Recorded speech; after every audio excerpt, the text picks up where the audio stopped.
For those that don't want to sit and listen to me babble on for a half hour, I'm going to do this again and this make a little intro video. Um, and I'm going to really try to keep this one concise. So why am I living in my car? The very basics of it is there are a bunch of greedy bastards in the world that don't mind harming other people to get what they want. If you want the details on that, listen to me babble on for a half hour in the previous video that I did last night. It's just mind-blowing to me that less than a year ago, I had a loving husband, I had a nice home, I had a regular income, and now all of that is gone. All of it.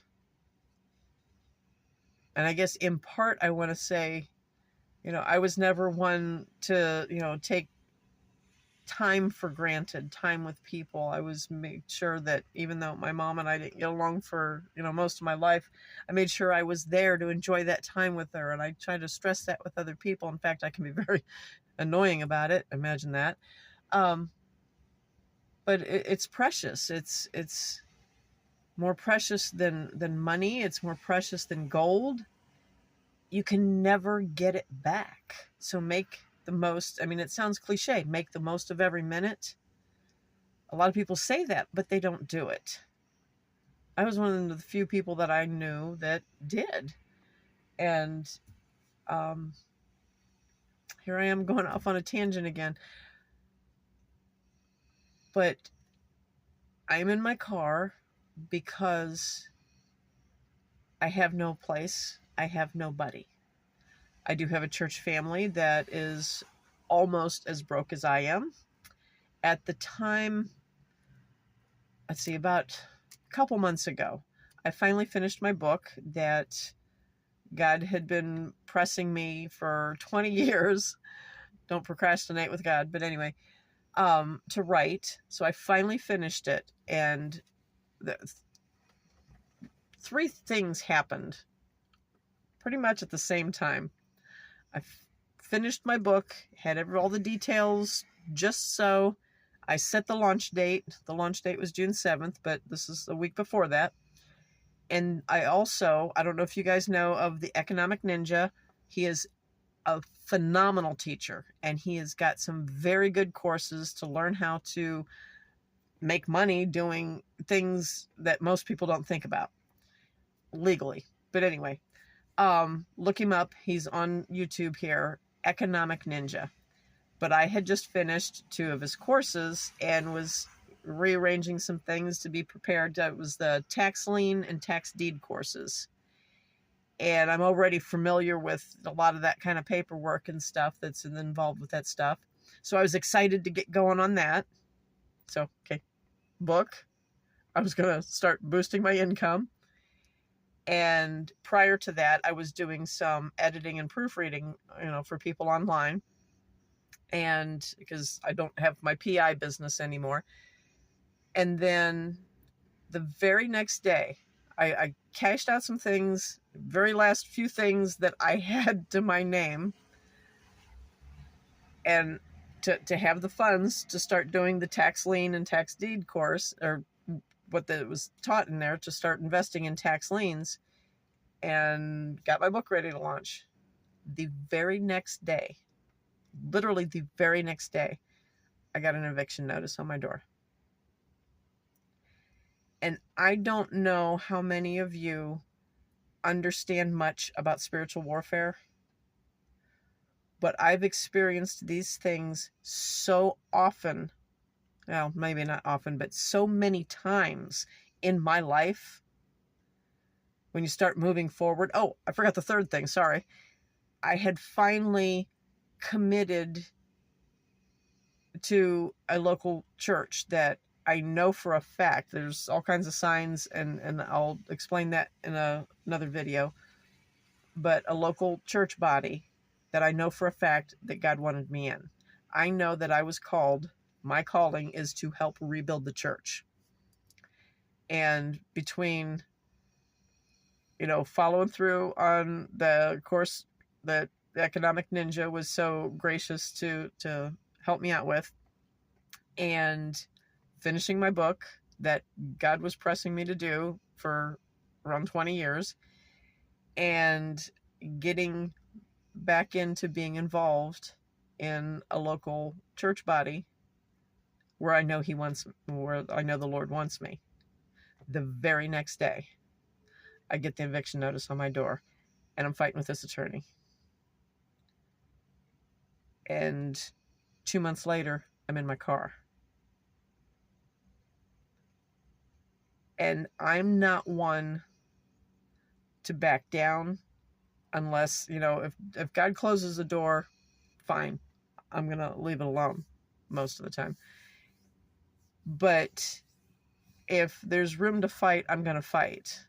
And that's why it took them 2 months to evict me. But I lost that battle. And I can see what God's doing in me and through me and in this whole scheme of things. But the point being, less than a year ago, I had a loving husband. I had a good home. Needed some fixing. And a regular income. I step out, and here I am. And I'm not saying that every time you step out to serve the Lord, you're going to get smacked down, but it actually depends on how wishy-washy or on the fence you are, because if you're on the fence and wishy-washy, chances are you're not going to get hit as hard, and that's horrible to say, but I'm trying to not let myself go on all these tangents, because I could sit here for, the next 2 hours and talk to you about these things. But I see a lot of ANONS out there doing phenomenal things. Like, I have to shout out to Mr. Truth Bomb and say, in 2021, that was catching his videos. And the guy does phenomenal work. He's just, I love the way he grabs things and puts things together. It's very clear, very understandable. It has helped me be very lazy about, looking into things. And I validated a lot of his work. So I thought, why do the work he's doing it? Because I got other things I'm working on. But anyway, all that aside, Mr. Truth Bomb was the first person I ever heard say the term Anon and talk about Q, and started, I thought until then I was the person that nobody invited anywhere because they were afraid of what would come out of my mouth, because my eyes have been wide open for, oh my gosh, since I was in high school at least, and I think middle school. But anyway, I was always that person. And I got to tell all of you youngins, you Anons, we didn't have these computer programs and all this nifty stuff back then. So I had to go to the library. I had to go to the courthouses and do research and just all that stuff. But anyway, not a complaint, just a fact. And I mean, I guess I was an Anon before such a thing even really existed. But I can't help but do it. And I'm sure other Anons that are watching this would feel the same. It makes sense to do it. And like I said in last night's video, I believe in exposing wrong. The Bible tells us, have no fellowship with the unfruitful works of evil, but rather expose it. I take that quite literally. And plus, it's a lot of fun digging all this stuff up. But if you're doing this exposing and putting all these things together, and I can't remember all your names, but Truth Bomb stands out in my mind because he was the first and I've followed him the longest. But there's a lot of you are out there and you're doing great work. And I need to tell you, for almost 30 years, I have been praying for people just like you to be doing exactly what you're doing. But I also want to caution you. I really hope you know Jesus and just dig into the Word. Take time to dig into the Word and just grow as strongly rooted in that vine that is Jesus Christ as you can. Because when shit blows your way, which if it hasn't already, it probably will, that is the only thing that has kept me strong, has strengthened me through times like these. This isn't my first rodeo, first time in a car with 2 dogs, but not the first time I've had some similar circumstances.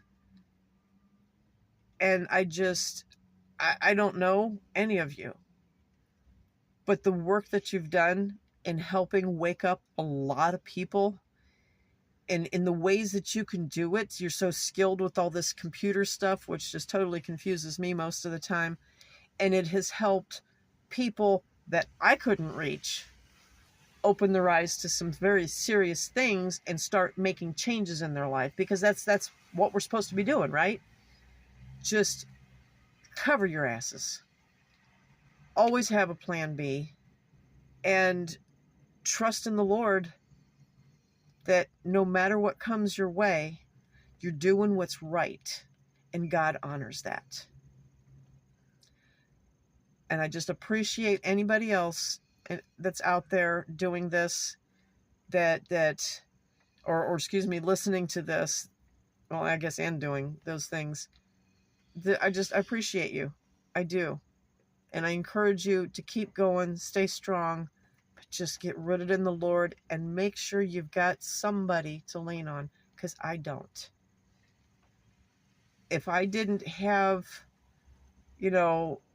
a phone where I could look up and watch some truth bomb videos or something like that, just to help reassure my mind. I don't know if you guys ever get like that, but it's like, I don't know if you guys remember the story of when Elijah was in the cave. Now, mind you, this dude called fire down from heaven, and he was so confident that God would answer. That's what gets me. He was so confident that he was going to do all this and God would answer him. And sure as shit, he did. But after that, after defeating all the prophets and having them killed, he takes off because he's terrified of Jezebel. And he's hiding in the cave, stomping and crybabying at the Lord, saying, I'm the only one, I'm the only one. Well, I have felt like that for a very long time. Partly because it's been true. I'm the only one that I know.